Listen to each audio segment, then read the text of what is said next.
आइए देखते हैं फिजिकल और properties, chemical properties, properties of matter. Physical properties क्या होंगे? तो which can be measured without changing the identity. जैसे अगर बात करते हैं कलर, ऑर्डर और मैग्नीफाई। केमिकल प्रॉपर्टीज क्या होगा? Require a chemical change to order. ठीक, तो ये दो चीजें आपका बस कंटेंट जो था आपके बेसिक टर्म्स में। अब बात करें मेजरमेंट पर। मेजरमेंट ऑफ फिजिकल क्वांटिटीज की कैसे करें? तो सबसे पहली और बहुत इंपॉर्टेंट बात यह है कि एसआई सिस्टम और एसआई यूनिट, एसआई यूनिट में बात कर सकते हैं। दूसरा सीजीएस सिस्टम और सीजीएस सिस्टम में बात कर सकते हैं। तीसरा है एमकेएस सिस्टम। तो बेसिकली हमें क्या पढ़ना है? एसआई यूनिट पढ़ना है।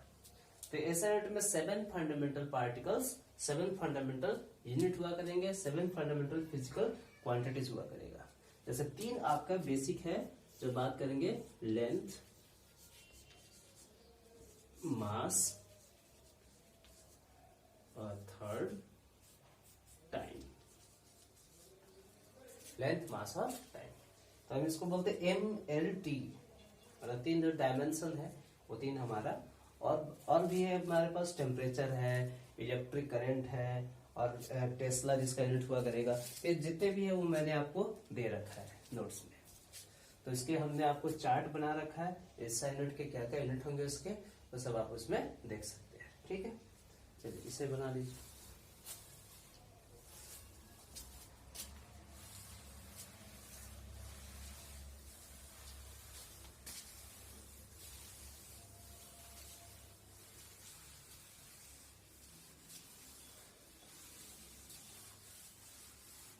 अब बात करेंगे हम सिग्निफिकेंट फिगर्स और साइंटिफिक नोटेशन।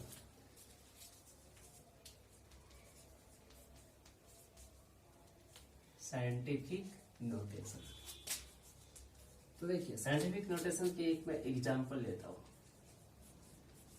जैसे मान लीजिए अपने पास लिखा है 0.0001, इसको साइंटिफिक नोटेशन लिखना है। तो आप करोगे क्या? हमें साइंटिफिक नोटेशन में कैसे, एक्सपोनेंशियल फॉर्म। तो डेसिमल को हम हटाएंगे, यहां से डेसिमल हटाएंगे तो कहां जाएगा? नीचे आएगा। कितने? 2 2 4 1 5 आएंगे। फिर अब क्या है? ये 5 है 10 टू द पावर 5, तो इसको हम क्या लिख सकते हैं? 1 इंटू 10 टू द पावर 5। ऊपर जाएगा तो क्या लिखेंगे? -5। ये साइंटिफिक नोटेशन में इस तरह से लिखते हैं। बात है क्लियर? तो किसी भी साइंटिफिक नोट एक्सपोनेंशियल फॉर्म में, शॉर्ट फॉर्म में, जितना ज्यादा डिजिट होगा उसको हम क्या लिख सकते हैं? हम शॉर्टेस्ट फॉर्म में। तो साइंटिफिक नोटेशन हुआ करता है। हम किसी भी चीज को डिनोट कर सकते हैं बहुत ही सिंपल वे में। ठीक है, तो आप शॉर्टेस्ट करके देख सकते हैं साइंटिफिक नोटेशन। अब बात करें हम सिग्निफिकेंट फिगर्स क्या है। इसे भी आप किताब में देखेंगे, बहुत ही सिंपल सा, बहुत ही बेसिक चीजें हैं। Next, significant figures. इसके कुछ रूल्स है। जैसे अगर डेसिमल के बाद अगर 5 आता है तो हम आगे प्रिसाइडिंग डिजिट में आगे हम डेसिमल के पहले एक ऐड किया करते हैं, 1 added before the decimal if the 5 will come after the decimal. पहला पॉइंट। दूसरा पॉइंट इसका ये होगा, सिग्निफिकेंट फिगर्स अगर 5 आता तो आगे वाले में हम जोड़ते हैं पहला। दूसरा ये हुआ कि अगर मान लीजिए कि 5 ना हो, जैसे डेसिमल के बाद कोई भी ऐसा डिजिट आ जाए जो 5 से लेस हो, तो हम आगे वाले में 1 ऐड नहीं करेंगे, उस समय हम उसको छोड़ देंगे। ठीक है, जैसे एग्जांपल, एक एग्जांपल हम देखते हैं, 6.65। दिस इज डेसिमल के बाद क्या है? 5 से ज्यादा है। तो हम अगर हम इसकी बात करें कि ये भी 5 है तो ये क्या देगा? 7 हो जाएगा। तो 6.7 ये आपका। एक डेसिमल के बाद भी अगर हम देखें 6 है तो आगे आ जाएगा। अगर 5 है तो इसमें आ जाएगा। एक और देखते हैं, 6.7 मीन्स इसकी नोटेशन क्या होगा? इसको हम क्या बोल सकते हैं? 7 बोल सकते हैं। ठीक है, अगर एक और चीज, काउंटिंग कैसे, how many significant figures are there, तो वैसे अगर हमें देखना हो तो हम कैसे देखेंगे? सपोज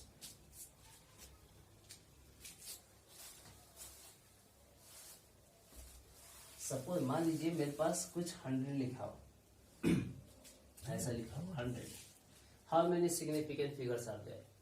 तो 100 मीन्स इसमें कितने सिग्निफिकेंट, तो डेसिमल के बाद हम चाहे भी जितना जीरो लगा लें, डेसिमल के बाद हम जीरो इनफिनाइट लगा सकते हैं, means it is infinite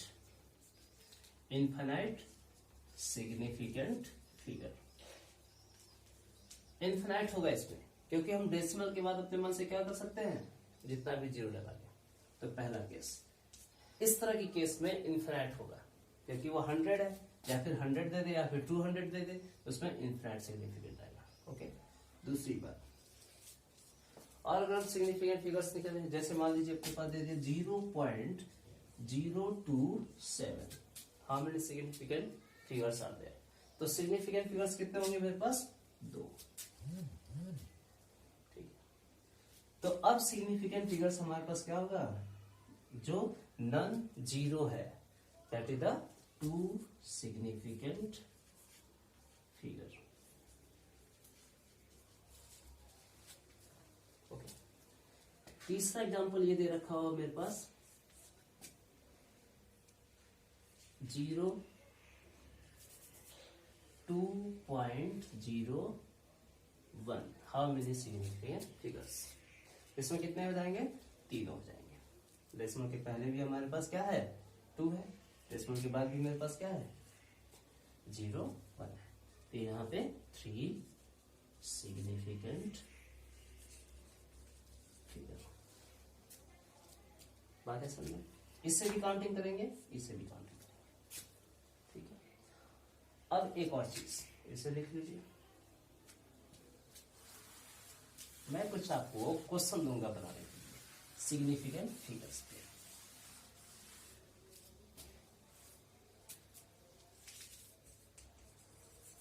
find significant figures. चलिए मैं आपको कुछ क्वेश्चन देता हूं।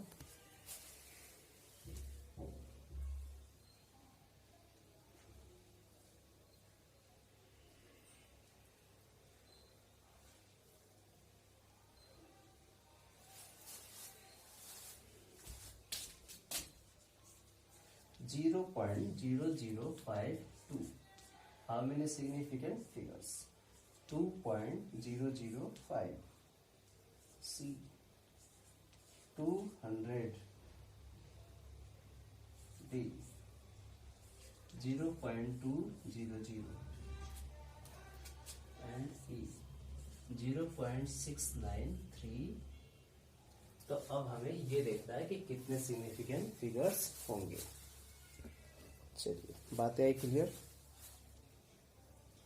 सिग्निफिकेंट फिगर्स हमें निकालना और भी आसान हो जाएगा। ठीक है, क्वेश्चन आपके होमवर्क में रहेंगे, इसे आप solve. How many, find the significant figures, कितने कितने होंगे ये आपको बता देना है। ओके, चलिए मैं आगे चलता हूँ। एक और टॉपिक के ऊपर हम चलते हैं आपके पास, जैसे हम बोलते हैं यूनिट फैक्टर क्या है।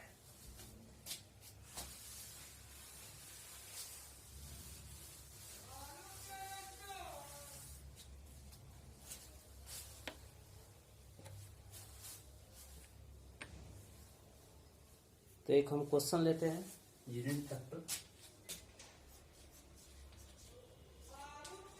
Unit factor, how to calculate.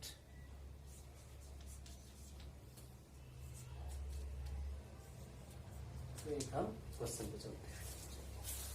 Question है मेरे पास,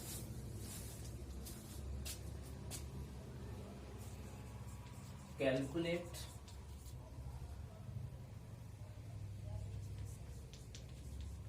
a piece of metal in 3-inch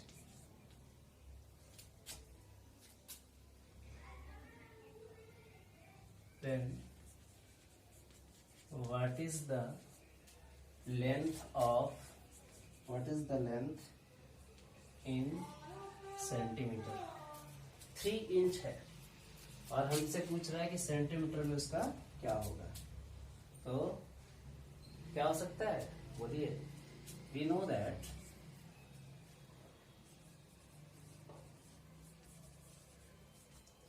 1 inch 2.54 centimetre. 1 inch equal to क्या होगा, 2.54 सेंटीमीटर। इसका मतलब 1 इंच अपॉन, इसको इधर ला रहा हूं मैं, तो 1, देखिए मेरे पास, इसको और ऐसे लिख सकते हैं,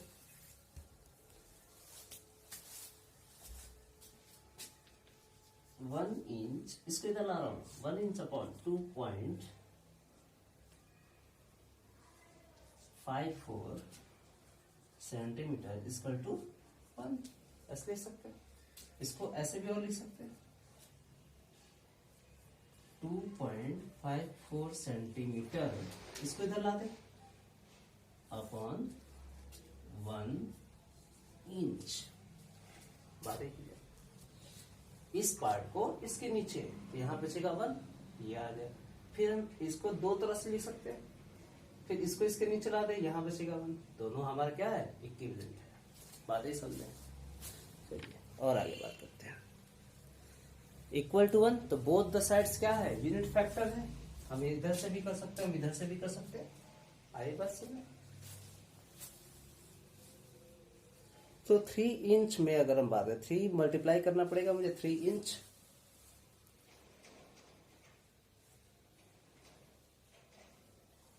तो कितना हो जाएगा, 3 मल्टीप्लाई, अगर हम दोनों साइड की जल्दी कर ले तो 3 मल्टीप्लाई, अगर हम इसमें देख पा रहे हैं, ये हमारे पास इस तरह होगा, therefore 3 inch multiplied by 2.54 centimetre upon 1 inch. ये हमारा इंच कैंसिल, 3 मल्टीप्लाई बाय 2.54 कितना, 3 4 जा 12, 2 1 1 कैरी, एंड 3 5 जा 15 15 और 1 16 6 1 कैरी, 3 2 जा 6 1 7 डेसिमल दिस सेंटीमीटर। तो 7.62 centimetre is the answer. Okay, हम यहां से बातें कर सकते हैं।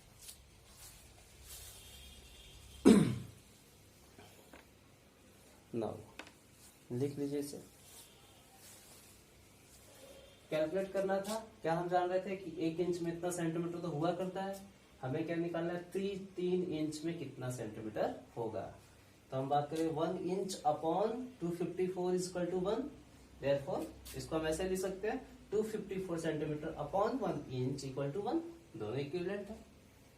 तो अगर हम 3 इंच की मल्टीप्लाई कर दे, तो 3 inch multiply by 2.54 centimetre upon 1 inch, तो मेरे पास कितना आ जाएगा, 7.62 centimetre. Is it clear? Now, next question.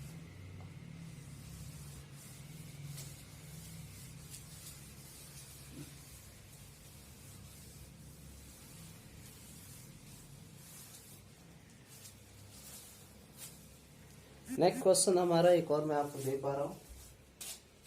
Calculate the volume, calculate the volume of milk in meter cube if a jug containing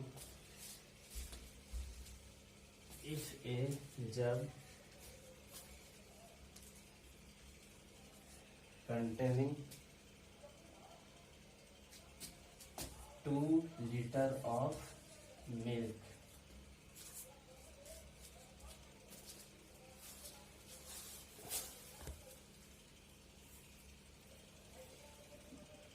ठीक है, इसे आप सॉल्व करिए।